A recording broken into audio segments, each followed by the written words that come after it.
माझे आयुष्य एका ध्येयासाठी समर्पित, मी निवडणुकांचे कल किंवा निकालावर लक्ष देत नाही, पंतप्रधान मोदींचा दावा। रात्री 8 वाजता मोदींची एक्सक्लुझिव्ह मुलाखत।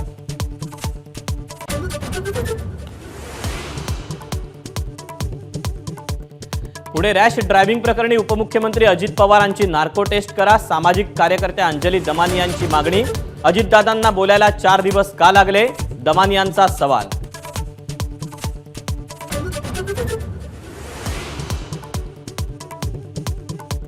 पुण्यातील ससून रुग्णालयातील प्रकरणात फडणवीसांनी जबाबदारी घेऊन राजीनामा द्यावा, काँग्रेस प्रदेशाध्यक्ष नाना पटोलेंची मागणी।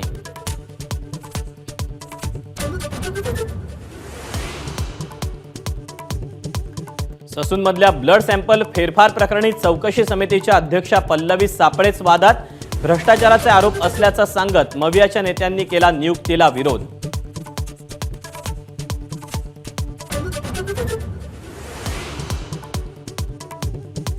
जरंडेश्वर कारखान्याची पुणे एसीबी कडून चौकशी, कोरेगावमधला भूखंड आणि डिस्टिलरी प्रकल्पाबाबत नोटीस। याआधी ईडी कडून या प्रकरणात अजित पवारांना क्लीन चिट।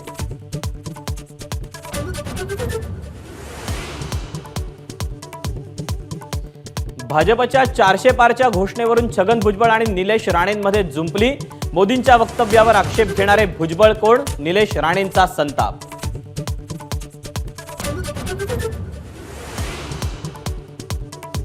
अजितदादांना देवाची आठवण म्हणजे तडीपारी नक्की, नाना पटोलेंचा टोला। लोकसभा निवडणुकीत काय होईल हे ब्रह्मदेवही सांगू शकत नाहीत, या अजितदादांच्या वक्तव्यामुळे संभ्रम।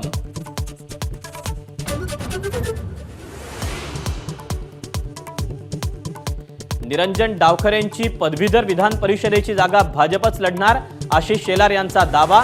तर त्या जागेसाठी मनसेकडून अभिजित पानसेंची उमेदवारी जाहीर।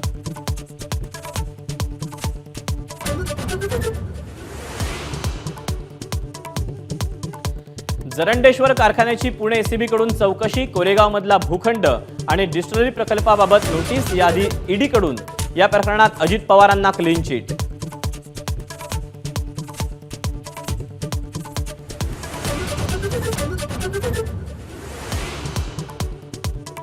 कोस्टल रोडला कोणताही धोका नाही, कोस्टल रोडच्या गळतीच्या पाहणीनंतर मुख्यमंत्र्यांची ग्वाही।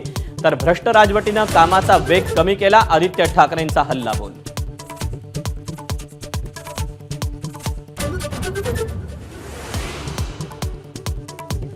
दुष्काळामुळे उजनीनं गाठली निचांकी पातळी, तळ गाठल्यानं शासनाकडून धरणातील गाळ काढण्याचा निर्णय।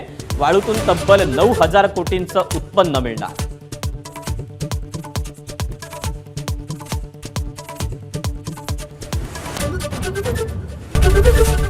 एबीपी माझा, उघडा डोळे बघा नीट।